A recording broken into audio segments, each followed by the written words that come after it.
आज की इस वीडियो में हम देखने वाले हैं कि इंग्लिश में जो WH फैमिली के वर्ड्स होते हैं उनके द्वारा हम किस तरह से सवाल पूछ सकते हैं, किस तरह से अपने सेंटेंस को बना सकते हैं। तो चलिए अपनी वीडियो को शुरू करते हैं और इसमें हम इन सभी को देखेंगे जो आपको स्क्रीन पर दिख रहे हैं। आप यदि चाहते हैं तो आप इनका यहाँ से स्क्रीनशॉट भी ले सकते हैं। तो चलिए शुरू करते हैं। तो देखिए, आगे बढ़ने से पहले सबसे पहले हमें ये तो पता होना चाहिए कि जो हम आगे स्ट्रक्चर बनाएंगे उसका बनाने का सेंस क्या होगा। तो देखिए, उसमें सबसे पहले WH फैमिली वर्ड्स लगेगा, फिर आपकी हेल्पिंग वर्ब लगेगी, फिर आपका सब्जेक्ट लगेगा, उसके बाद आपका वर्ब लगेगा और फिर आपका ऑब्जेक्ट लगेगा। अब ये WH फैमिली वर्ड्स का मतलब है जैसे हाउ, वेयर, व्हेन, व्हाट, इस तरह से। और जो हेल्पिंग वर्ब है इसका मतलब है has, have, was, were, is, are, इस तरह के जो वर्ड्स होते हैं उन्हें हेल्पिंग वर्ब बोलते हैं। सब्जेक्ट का मतलब होता है ही, सी, इट, वी, दे, आई, ये सब आपके सब्जेक्ट के अंदर आते हैं। उसके बाद जो वर्ब है, वर्ब का मतलब होता है जैसे जो हम फिजिकल रूप से कार्य करते हैं, जैसे प्ले हो गया, गो हो गया, बाई हो गया, वॉच हो गया, ये सब आपकी वर्ब होती हैं। तो ये वाला आपका स्ट्रक्चर इन सेंटेंसेस को बनाने के लिए प्रयोग करना है। तो चलिए शुरू करते हैं और सबसे पहले हम शुरू करेंगे व्हाट से। व्हाट का हिंदी में अर्थ तो होता है क्या, और इसका जो स्ट्रक्चर है वो आपको यहाँ पर लिखा हुआ मिलेगा। तो देखिए, क्या बात है, कई बार आप बोलते हो ना क्या बात है, तो बोलो कि what is the matter, what is the matter, क्या बात है, क्या हुआ, व्हाट हैपेंड, क्या हुआ, व्हाट हैपेंड। उसके बाद है बीए में आपका क्या विषय था, बीए में आपका क्या विषय था, तो बोलोगे what were your subjects in BA, what were your subjects in BA, BA में आपका क्या विषय था। वह क्या कर रहा है, तो बोलोगे what is he doing, what is he doing. उसके पास क्या है, तो बोलोगे what does he have, what does he have. यदि आप पर टेंस आते हैं, आपको टेंस आते हैं, तो आप मुझे बताइए जो सेकंड वाला है क्या हुआ, ये किस टेंस में है, व्हाट हैपेंड। यदि आपने अपने मन में इसका जवाब दे लिया तो समझ लीजिए कि आपको टेंसेस आते हैं। चलिए नेक्स्ट देखते हैं। नेक्स्ट है व्हाट अबाउट। व्हाट अबाउट का मतलब होता है किस बारे में, किस बारे में। तो चलिए इसके सेंटेंसेस देखते हैं। किस बारे में बोल रहे हो तुम, कई बार आप बोलते हैं ना भाई तुम किस बारे में बोल रहे हो, तो बोलोगे what about are you talking, what about are you talking, तुम किस बारे में बोल रहे हो। किस बारे में पूछा तुमने, तुमने किस बारे में पूछा, तो बोलोगे what about did you ask, what about did you ask. चलिए मैं आपको बता देता हूं कि ये वाला जो सेंटेंस है what about did you ask, ये कौन से टेंस का है, ये है आपके, बताइए कौन से का है, पास्ट इंडेफिनिट का। हमें कैसे पता चला, हमें पता चला है डिड से, क्योंकि डिड का यूज हम पास्ट इंडेफिनिट में करते हैं। इस तरह से आप इसको अच्छे से समझोगे।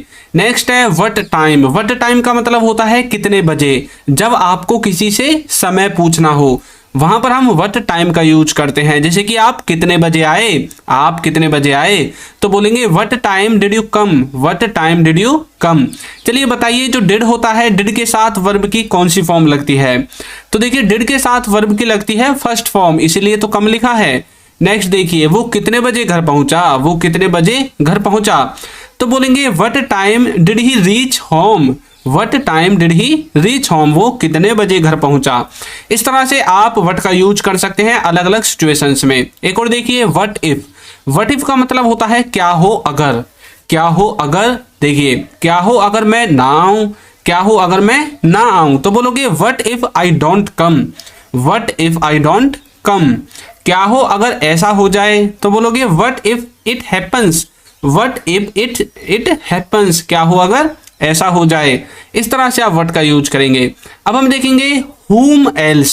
देखिए whom else का मतलब होता है और किसे। else का मतलब होता है मतलब जो कुछ बच जाता है उसको पूछने के लिए आप मतलब else का यूज कर सकते हैं। वो और किसे बताएगा, वो और किसे बताएगा। whom else will he tell, whom else will he tell। कई बार आप बोलते हैं ना भाई और किसे बताएगा, वो मुझे तो बता दो, तो बनेगा whom else will he tell। इस तरह से आप इसका यूज कर सकते हैं।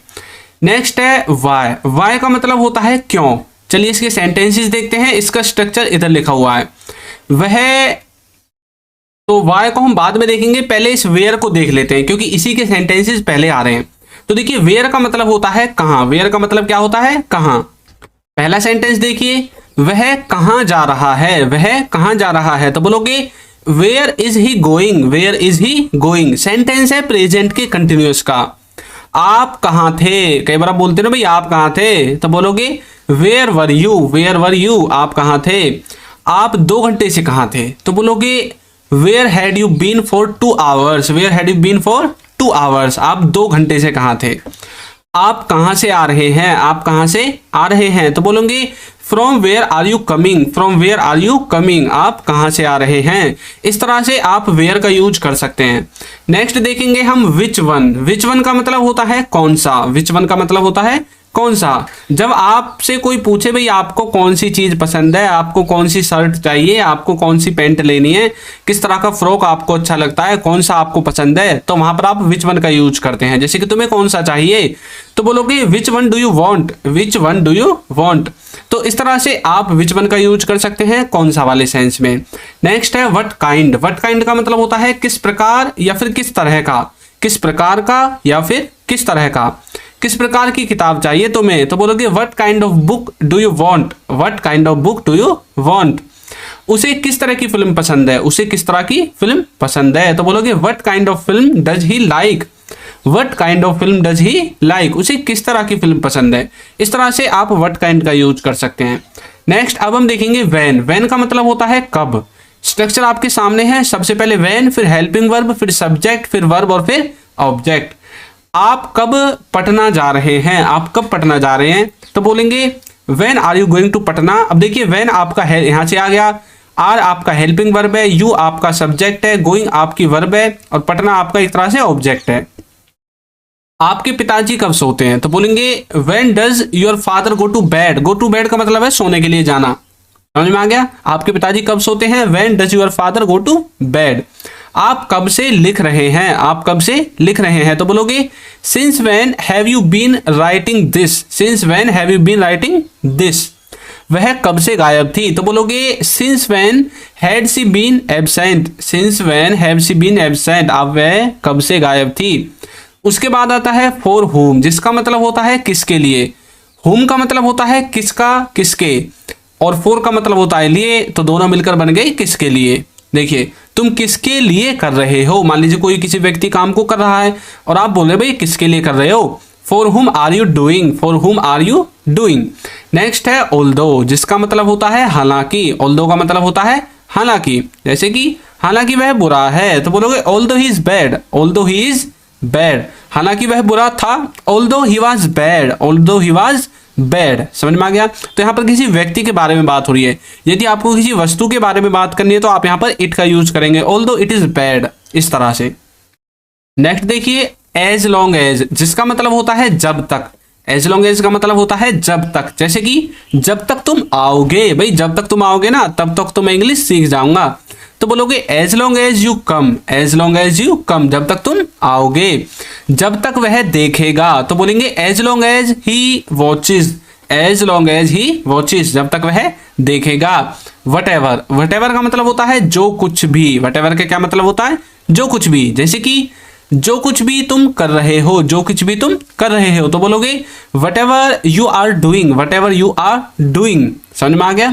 यहां पर क्या है, यहां पर हम किसी से सवाल नहीं पूछ रहे, यहां पर हम उसको बता रहे हैं भाई ये जो तुम कर रहे हो ना ये अच्छा नहीं है, whatever you are doing this is not good, इस तरह से हम बोल रहे हैं। यानी कि जो कुछ तुम कर रहे हो ये अच्छा नहीं है। जो कुछ भी तुमने कहा, तो बोलोगे वट एवर यू सेड। यहां पर देखिए WH फैमिली वर्ड के बाद हमने कोई हेल्पिंग वर्ब नहीं लिखी है, हेल्पिंग वर्ब नहीं लिखी, बल्कि यहाँ पर सीधा सब्जेक्ट लिख दिया है। अब सब्जेक्ट के बाद हेल्पिंग वर्ब लिखी है, तो इसका मतलब है कि यहाँ पर हम क्वेश्चन नहीं कर रहे हैं, हम यहाँ पर किसी को इन्फॉर्मेशन दे रहे हैं, किसी को कुछ जानकारी दे रहे हैं। नेक्स्ट है हाउ। अब देखते हैं हाउ को। हाउ का मतलब होता है कैसे, हाउ का मतलब होता है कैसे। आप कैसे हैं, कई बार बोलते हैं ना आप कैसे हैं, तो बोलोगे how are you, how are you, आप कैसे हैं। तुम्हारे पिताजी कैसे हैं, तो बोलोगे how is your father, how is your father, आपके पिताजी कैसे हैं। यदि आपको ऐसा पूछना है कि आपके पिताजी कैसे थे, बोल सकते हो हाउ वाज योर फादर। यदि आपको यहाँ पर यूर का यूज करना है तो आप यहाँ पर वर का यूज करेंगे, हाउ वर योर फादर, इस तरह से। वह मेरे बारे में कैसे जानती है, तो बोलोगे how does she know about me, how does she know about me. यहाँ पर देखिए डू डज के साथ हमेशा वर्ब की फर्स्ट फॉर्म यूज होती है, इसीलिए हमने नो को यहाँ पर यूज कर दिया है। न्यू, नॉन या फिर नोज, इस तरह से हमने नहीं लिखा है। वह देखने में कैसी लगती है, तो बोलोगे how does see look, how does see look. आप यहाँ पर लाइक का यूज भी कर देते हैं बहुत बच्चे, तो कोई दिक्कत नहीं है। How does she look like, इस तरह से भी बोल देते हैं। नेक्स्ट है as soon as. As soon as का मतलब होता है जैसे ही। एज सुन एज का मतलब होता है जैसे ही, जैसे ही वह आया। एज सुन एज ही केम, जैसे ही वह आया। इस तरह से आप जैसे ही का यूज करते हैं। नेक्स्ट है सो व्हाट। सो व्हाट का मतलब होता है तो क्या या फिर तो। कई बार आप बोलते हैं ना तो मैं क्या करूं, तो क्या होगा। बोलोगे तो तुम क्या कर रहे हो, तो बोलोगे so what are you doing. So what are you doing, तो तुम क्या कर रहे हो। नेक्स्ट है हाउ लॉन्ग। हाउ लॉन्ग का मतलब होता है कितना। जब आप किसी से कोई टाइम ड्यूरेशन पूछते हैं, कोई अवधि पूछते हैं, जैसे कि तुम कितना समय लोगे, तो बोलेंगे how long will you take. How long will you take, तुम कितना समय लोगे भाई, आपको पहुंचने में कितनी देर लगेगी, तो बोलोगे how long will you take to reach. How long will you take to reach, आपको पहुंचने में कितनी देर लगेगी या फिर पहुंचने में कितना समय लगेगा। इस तरह से आप हाउ लॉन्ग का यूज करेंगे। नेक्स्ट है हाउ ऑफन। हाउ ऑफन का मतलब होता है कितनी बार। ऑफन का मतलब होता है अक्सर, लेकिन जब इसके साथ हाउ लग जाता है तो सेंस निकलेगा कितनी बार। जैसे कि आप उसे कितनी बार देखते हैं, तो बोलोगे how often do you see that. How often do you see that. अब यहाँ पर सी के स्थान पर वॉच का यूज कर सकते हैं, ठीक है। वह यहाँ कितनी बार आता है, तो बोलोगे how often does he come here. तो बताइए कौन सा सेंटेंस है, प्रेजेंट के इंडेफिनिट का सेंटेंस है। कैसे पता चला, सर डू डज तो लगा हुआ है, फिर ऊपर वाला इसमें भी डू डज है, तो मतलब ये भी प्रेजेंट का है और ये भी प्रेजेंट का है, दोनों प्रेजेंट के हैं, प्रेजेंट में भी इंडेफिनिट के हैं। समझ में आया। नेक्स्ट देखते हैं हाउ फार। इसका मतलब होता है कितनी दूर। हाउ फार का मतलब होता है कितनी दूर। आपका घर कितनी दूर है भाई, कई बार बोलते हैं कितनी दूर है तुम्हारा घर, तो बोलोगे how far is your home.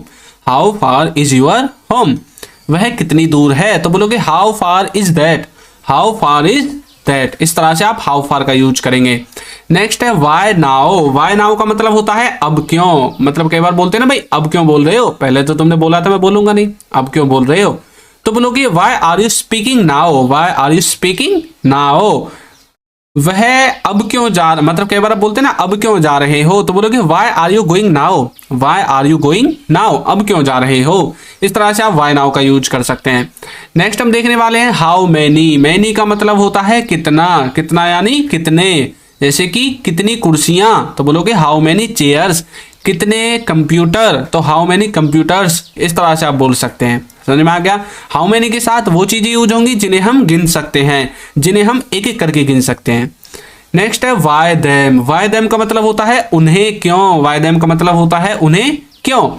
उन्हें क्यों बुला रहे हो, तो बोलोगे why are you calling them. Why are you calling them, उन्हें क्यों बुला रहे हो। उन्हें क्यों बता रहे हो, तो बोलोगे why are you telling them. एक में कॉलिंग लिख दिया, एक में टेलिंग लिख दिया, बात वही निकल के आ रही है। उन्हें क्यों बुला रहे हो और उन्हें क्यों बता रहे हो। As far as. As far as का मतलब होता है जहां तक। कई बार आप बोलते हो ना जहां तक मैं जानता हूं, तो बोलोगे as far as I know. जहां तक मैं जानता हूं वह अच्छा लड़का है, he is a good boy. As far as I know he is a good boy. इस तरह से जहां तक वो जानता है। ये यहाँ पर टाइपिंग मिस्टेक है, चलो इसको ठीक कर देते हैं। चलिए हमने ठीक कर दिया है। अब बोलेंगे as far as he knows. As far as he knows. Sir यहाँ पे एस नहीं लगाया, यहाँ पे एस लगा दिया, ऐसा क्यों भैया। ये जो एस आएगा ये थर्ड पर्सन सिंगुलर के साथ आएगा, और जब भी सेंटेंस प्रेजेंट के इंडेफिनिट में होगा ये एस या एस तभी लगेगा। ऊपर देखिए थर्ड पर्सन सिंगुलर नहीं है, थर्ड पर्सन सिंगुलर के अंदर आते हैं ही सी इट और किसी व्यक्ति का नाम, उनमें से तो कुछ भी नहीं है, यहाँ पर तो आई है, इसीलिए हमने एस या एस नहीं लगाया। नेक्स्ट है वेयर एल्स। वेयर एल्स का मतलब होता है और कहां। वेयर एल्स का मतलब होता है और कहां। आप उसे और कहां मिले। आप उसे और कहां मिले, तो बोलोगे where else did you meet him. Where else did you meet him. तो इस तरह से आप मान लीजिए कहीं पर गए थे और आप बता रहे मैं उसको वहां भी मिला, वहां भी मिला, वहां भी मिला। सामने वाला परेशान होकर बोल रहा है और कहां कहां मिला एक बार ही बता दे। Where else did you meet him, आप उसे कहां मिले, ठीक है। नेक्स्ट है हाउ एल्स। हाउ एल्स का मतलब होता है और कैसे। हाउ एल्स का मतलब होता है और कैसे, जैसे कि मैं तुम्हें कैसे बताऊं। इस तरह के वर्ड्स को ज्यादातर जब यूज करते हैं जब मतलब बहुत ही आश्चर्यजनक स्थिति हो, यार मैं तुम्हें कैसे बताऊं क्या क्या हो रहा है, तो बोलोगे how else would I tell you. How else would I tell you. समझ में आ गया। मैं तुम्हें कैसे बताऊं, मतलब और किस तरीके से बताऊं। इसका मतलब ये है कि भाई और किस तरीके से बताऊं, सारे तरीके तो तुम अजमा लिए बताने के। नेक्स्ट है व्हाट एल्स। व्हाट एल्स का मतलब होता है और क्या, जैसे कि आप और क्या करना चाहोगे। आप और क्या करना चाहोगे, तो बोलोगे what else would you like to do, what else would you like to do, आप और क्या करना चाहोगे, what else would you like to do. इस तरह से आप व्हाट एल्स का यूज कर सकते हैं और क्या वाले सेंस में। एक और देख लेते हैं नथिंग एल्स, जिसका मतलब होता है कुछ और नहीं। नथिंग एल्स का मतलब होता है कुछ और नहीं, जैसे कि मुझे कुछ और नहीं चाहिए, आई वॉन्ट नथिंग एल्स, मुझे और कुछ नहीं चाहिए। कई बार आप बोलते हैं पापा जी मुझे बस एक लैपटॉप दिला दो, इससे ज़्यादा मुझे कुछ नहीं चाहिए, बोलते ना कई बार। बोलोगे आई वॉन्ट नथिंग एल्स, भाई इससे ज़्यादा कुछ नहीं चाहिए, भैया वो लैपटॉप ही 35-40 हज़ार का आएगा और इससे ज़्यादा मांगोगे भी क्या। नेक्स्ट है समथिंग एल्स, समथिंग एल्स का मतलब होता है कुछ और, समथिंग एल्स का मतलब होता है कुछ और, उसे कुछ और चाहिए। तो बोलोगे he wants something else, sir फिर लगा दिया एस, तो भैया एस तो आएगा ही क्योंकि सेंटेंस है प्रेजेंट के इंडेफिनिट का। अब सर इसमें तो चाहिए लगा हुआ है, हम कैसे माने, चाहिए तो शुड से निकलेगा, आपने शुड क्यों नहीं लगाया, भैया वो राय देने के लिए यूज होता है, यहाँ पर कोई राय वगैरह नहीं दे रहे हैं, इसीलिए यहाँ पर हमने वांट का यूज किया है, क्योंकि ये कुछ मांग रहा है, मांगने के लिए हम शुड का यूज नहीं करेंगे, वांट का यूज करेंगे। हु एल्स, इसका मतलब होता है और कौन, हु एल्स का मतलब होता है और कौन, जैसे कि उसके साथ और कौन गया, कई बार बोलते ना आप भाई और कौन गया उसके साथ मुझे बता। Who else has gone with her, who else has gone with her, उसके साथ और कौन गया, इस तरह से हु एल्स का यूज करेंगे। नन एल्स, नन एल्स का मतलब होता है कोई और नहीं, भैया और कोई नहीं गया वहां पर। अब जैसे यहां पर लिखा हुआ है कोई और नहीं आएगा अब, और कोई नहीं आएगा अब, तो बोलोगे none else will come now, none else will come now, इस तरह से आप इसका यूज करेंगे। नेक्स्ट है अबाउट हुम, अबाउट हुम का मतलब होता है किसके बारे में, किसके बारे में, जैसे कि तुम किसके बारे में बात कर रहे हो, तो बोलेंगे about whom are you talking, about whom are you talking, तुम किसके बारे में बात कर रहे हो। इस तरह से अब आप अबाउट हुम का यूज कर सकते हैं। अब हम देखेंगे समवेयर एल्स, इसका मतलब होता है कहीं और, समवेयर एल्स कहीं और, तुम कहीं और जाओ, go somewhere else, go somewhere else, कहीं और जाओ तुम, यहां तुम्हारी चल नहीं पड़ेगी, इस तरह से आप बोल सकते हैं। अब मैं आपकी प्रैक्टिस के लिए आपको एक सेंटेंस देता हूं, वह कुछ और देख रहा है, वह कुछ और देख रहा है, इसको आपको ट्रांसलेट करके कमेंट बॉक्स में जवाब देना है कि इसकी सही इंग्लिश क्या होगी। तो ये रहा आपका सवाल, कमेंट करके जल्दी से जवाब दीजिए और वीडियो आपको कैसी लगी है जरूर बताइएगा। यदि अभी तक आपने हमारे चैनल को सब्सक्राइब नहीं किया है तो चैनल को सब्सक्राइब कर दीजिए, वीडियो को लाइक कर दीजिए और एक अच्छा सा कमेंट करना बिल्कुल ना भूलें। Thank you.